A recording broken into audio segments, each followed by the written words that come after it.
En septembre dernier, l'équipe d'ASO s'est rendue en Amérique du Sud pour reconnaître le parcours de cette nouvelle édition du Dakar. Impression et interview d'Étienne Lavigne, le directeur du Dakar. En 2009, le Dakar s'élance donc vers l'Amérique du Sud et de nouveaux horizons, car même si les concurrents retrouveront dans les terrains parcourus des similitudes avec l'Afrique, cette 30e édition est avant tout celle de la nouveauté.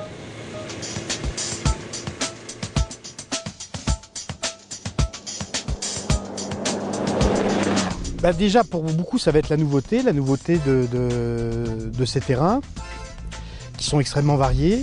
Donc on va avoir des alternances de spéciales rapides, des spéciales caillouteuses, des spéciales plus techniques et parfois tout ça dans une même journée. Là on est dans un espace d'une heure où il va se passer certainement beaucoup de choses et je pense qu'on va pouvoir tracer des spéciales d'anthologie dans cette nouvelle édition du Dakar en Amérique du Sud. Et si les terrains au programme de cette édition 2009 seront totalement inédits, le cadre des bivouacs le sera tout autant.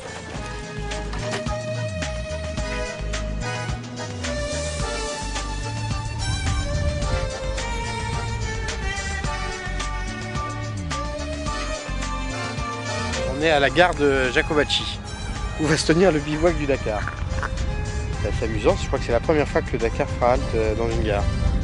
Et c'est une gare qui est très connue parce qu'elle servait et sert toujours, je crois, au transport de la laine de mouton.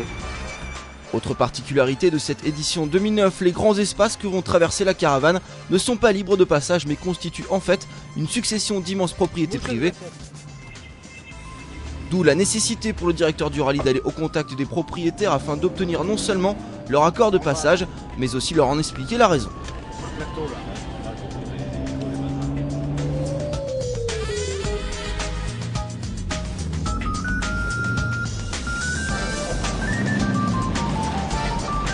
Les pays sont immenses, que ce soit ici en Argentine ou au Chili. Et donc il faut vraiment aller partout, rencontrer les gens.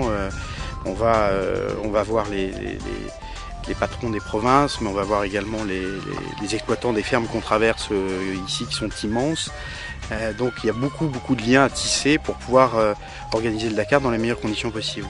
Et pour cela, le directeur du Dakar et son équipe ont parfaitement mis à profit les 100 jours qu'ont duré les reconnaissances.